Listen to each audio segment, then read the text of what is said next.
porque la reflexión de la palabra de Dios que quiero compartir con ustedes brevemente la he titulado Jesús ha resucitado. Destaca ese evento en un día como hoy, domingo precisamente de resurrección, aunque en algunas instancias y en otros países también se conoce como domingo de Pascua.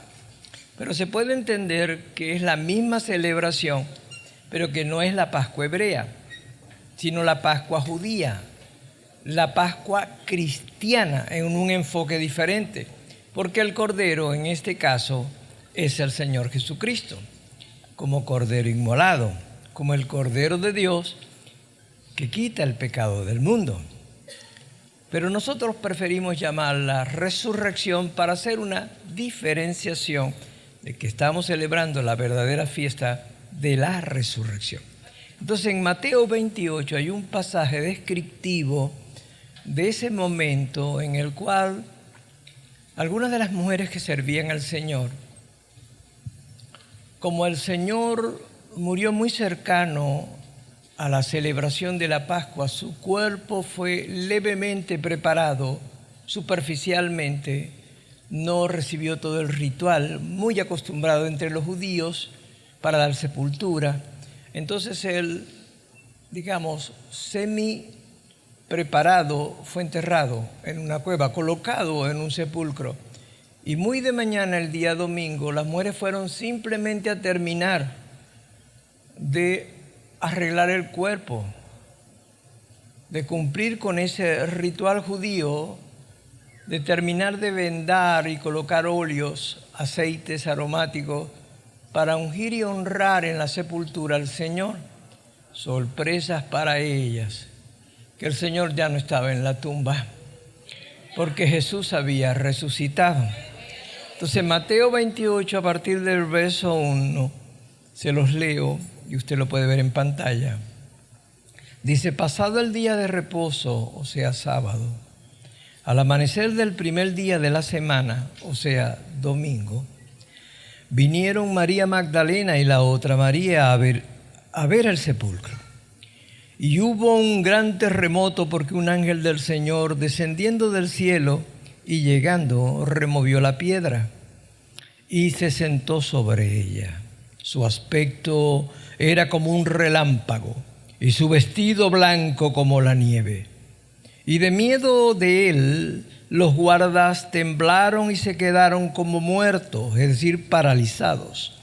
Mas el ángel respondiendo dijo a las mujeres: no temáis vosotras, porque yo sé que buscáis a Jesús, el que fue crucificado.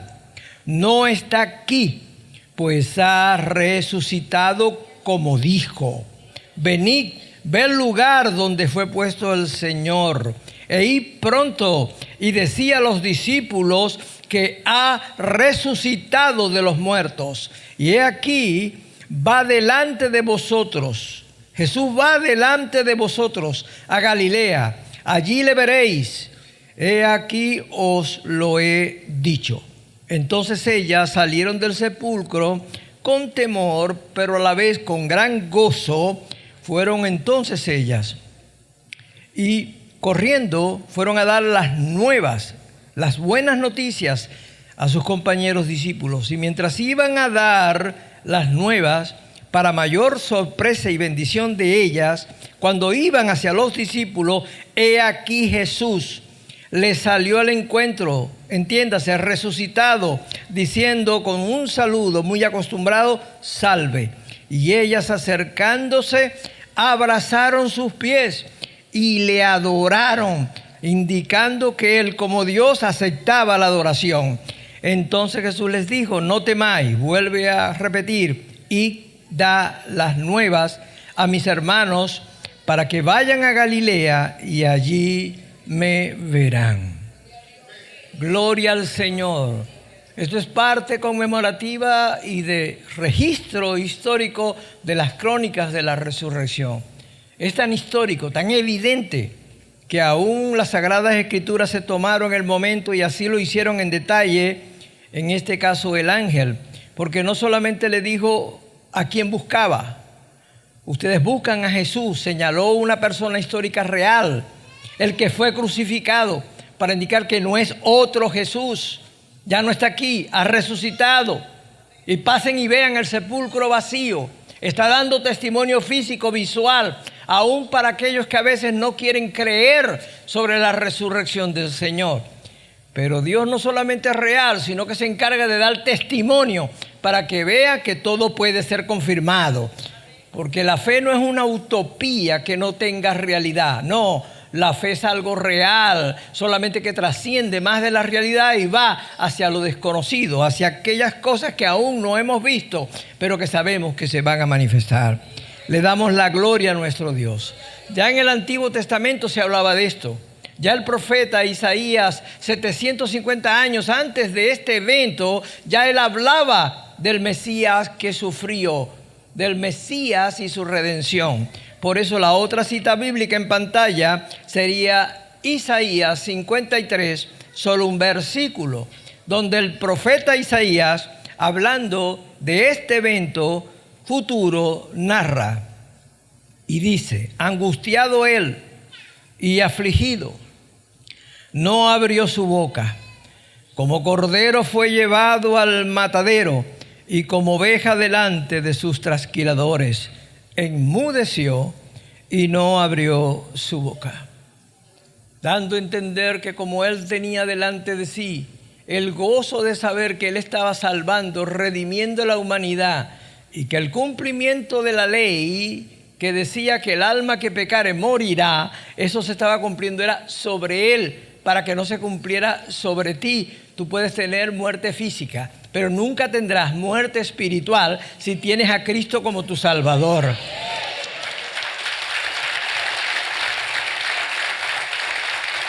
Y la palabra muerte significa separación. Por lo tanto, nunca tendrás separación espiritual del Dios que te ha salvado. Aún esta obra tiene también promesa de que tu cuerpo, aunque se vuelva polvo, un día también resucitará. Así como nuestra alma en Cristo permanece resucitada. Maravilloso, pero él ante ese gozo menospreció toda situación. Todo aquello que le pudiera ser doloroso cayó. No habló, no permitió que su alma se manifestara, ni que toda su angustia o aflicción que describe Isaías pudiera precisamente llevarlo a quejarse. Y esto me hace recordar a Job, el siervo de Dios, Job, que todas las calamidades que vinieron sobre él y aún sobre su familia, que turbaron sí el corazón de la esposa y la confundió ante tanta pérdida, pero no a él. Porque la Biblia dice que aunque él sufrió y aunque él no entendía lo que estaba pasando, dice la palabra de Dios que igualmente de su boca no salió nada contra Dios como queja, sino que sufrió todo. Todas esas calamidades la vivió y al contrario, si llegó a abrir sus labios, era para reconocer que Dios dio, Dios quitó, sea el nombre de Dios bendito, y llegó a afirmar: yo sé que mi Redentor vive y aún del polvo me levantará. Alabado sea el nombre del Señor. Y la última cita para poder bendecirles, para que ustedes regresen a su hogar con la alegría de celebrar un domingo de resurrección, dice Hebreos capítulo 12, verso 1 al 3. El escritor del libro de Hebreos, inspirado por el Espíritu Santo, dice: por tanto, nosotros, le está hablando a toda la iglesia, cada creyente, teniendo en derredor nuestro tan grande nube de testigos, se entiende mártires, habiendo sufrido no solo el Señor, sino todos sus primeros seguidores, todos los que murieron aún por causa del Evangelio, hasta el día de hoy, hay gente que da su vida en obras misioneras y da su vida en obras que son muy difíciles, en lugares peligrosos. Todavía sigue habiendo mártires que por el cristianismo dan su vida. Pero entonces el autor espiritual o el escritor del libro de Hebreos dice: despojémonos entonces, si tenemos esos testigos, despojémonos nosotros de todo peso, de todo pesar y aún del pecado que nos persigue o nos asedia, y corramos con paciencia, caminemos, vivamos la vida cristiana con paciencia, es decir, con ecuanimidad en nuestro carácter, porque esta carrera que tenemos por delante, tenemos que seguir avanzando en nuestra vida cristiana, pero da varios consejos. Puesto los ojos en Jesús, es el máximo ejemplo, por supuesto, y por eso conmemoramos su sufrimiento, pero hoy celebramos más su resurrección, y lo llamó el autor y consumador de la fe, el cual, por el gozo puesto delante de él, sufrió la cruz, que no es cualquier sufrimiento, menospreciando el oprobio, y se sentó a la diestra del trono de Dios. Considera aquel que sufrió tal contradicción de pecadores contra sí mismo, para que vuestro ánimo, que tiene que ver con nuestras emociones, no se canse hasta desmayar. Pasamos por prueba, desaliento o aún desánimo, aún procesos declinantes de depresión, pero aún así, si pensamos en todo lo que soportó Jesús para la gloria de la salvación de la humanidad, nosotros podemos seguir levantados para seguir caminando la vida cristiana hasta que Él venga.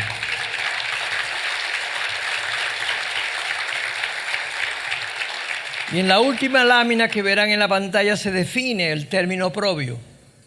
Lo que Jesús, precisamente por el gozo puesto delante de él, despreció el oprobio. No le prestó atención al oprobio. Y por eso cayó y enmudeció, como lo manifestó el profeta Isaías. Oprobio.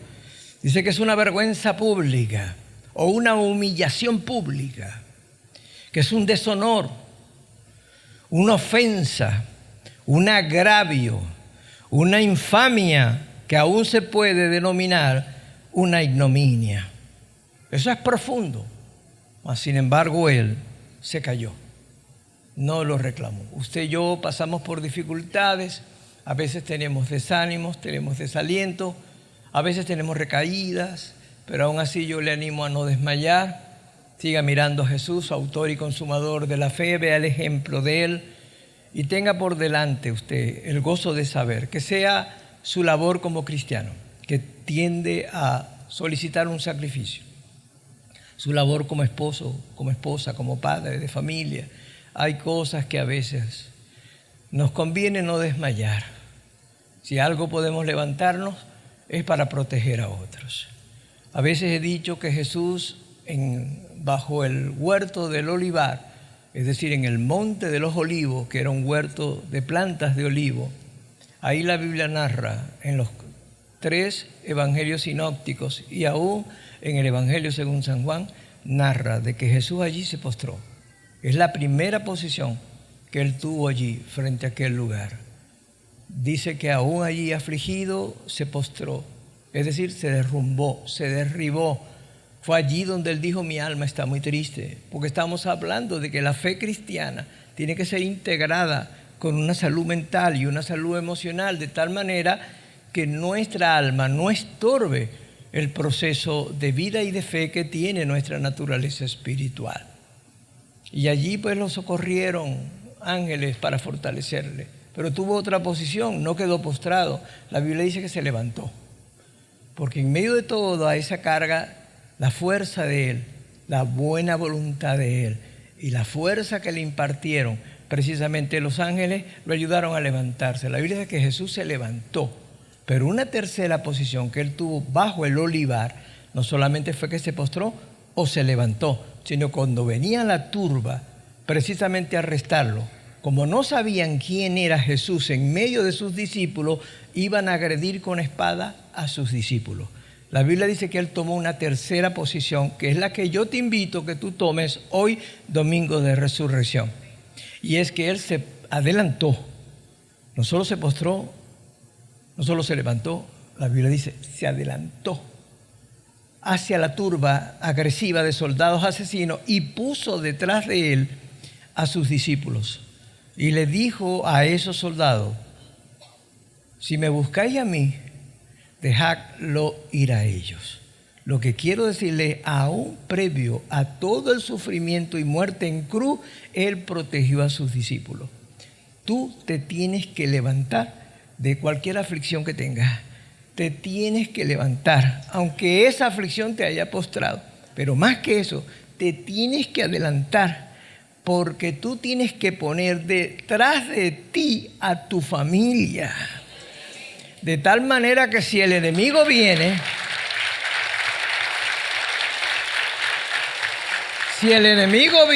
protege a los tuyos. Si tú te quedas postrado porque no te quieres levantar por el desaliento o el desánimo, por la tristeza, por la depresión, el asunto es que tu familia queda expuesta. Y el enemigo, dice la Biblia, que viene como río contra los cristianos. Es bueno que tú puedas, con la fuerza de Dios, con la fuerza de un buen acompañamiento en tu proceso de duelo, que te levantes teniendo apoyo o ayuda. Pero coloca detrás de ti a tus familiares, a tus hijos, a tu esposa, a tu esposo, a tus nietos. Colócalos detrás y dile al enemigo: ¿a quién buscas? ¿A mí? Pues si me buscas a mí, no los tocarás a ellos. Y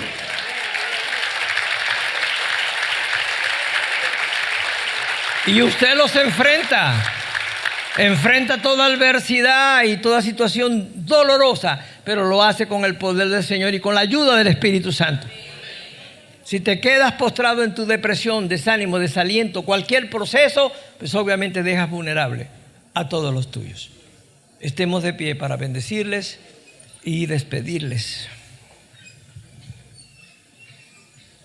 Y nos vamos de aquí más que levantados.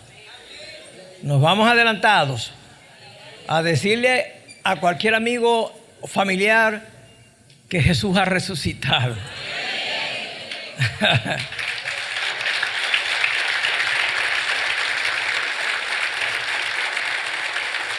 Había un hermano que era muy coloquial en sus dichos.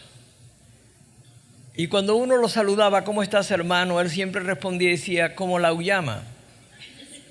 Porque la auyama es un vegetal que crece en tierra. No se levanta, sino que siempre está en tierra. Pero hizo la aclaratoria, porque la auyama también se caracteriza que, aunque es un árbol rastrero, echa flores. Entonces él dice: como la auyama en el suelo, pero echando flores. Y hay que tener ánimo, buen aliento para hablar de esa manera. No nos vamos como auyama, pero sí nos vamos cargados de las flores de la bendición de este culto de resurrección. Ponga su mano derecha en su corazón, solo como un acto espiritual, no es un acto, digamos, religioso, sino porque aquí en el corazón mora el Espíritu Santo, que nos fue dado como consolador. Aquí está el Señor sentado en el trono de nuestro corazón, y nos vamos con la bendición que Dios nos quiere dar, pero lo hace a través del pastor principal. Padre eterno, Dios todopoderoso, con toda la autoridad que me es dada y conferida como pastor, bendigo esta congregación que es tu pueblo, es tu rebaño, son tus ovejas. Las bendigo en el nombre del Padre, del Hijo y del Espíritu Santo. Te ruego, Dios de los cielos, que en este día de júbilo, en este día de celebración, de resurrección, llévalos con alegrías, aún en medio de los avatares de la vida, pero llévalos con alegría. Y a toda persona que puedan ver, en especial a la familia, puedan decirle con amor, no como crítica o confrontación, que Jesús ha resucitado. Que compartan la buena noticia con cada uno de sus amigos y familiares. Así que les despido y les bendigo en el nombre de Jesucristo. Amén. Salúdense unos a otros.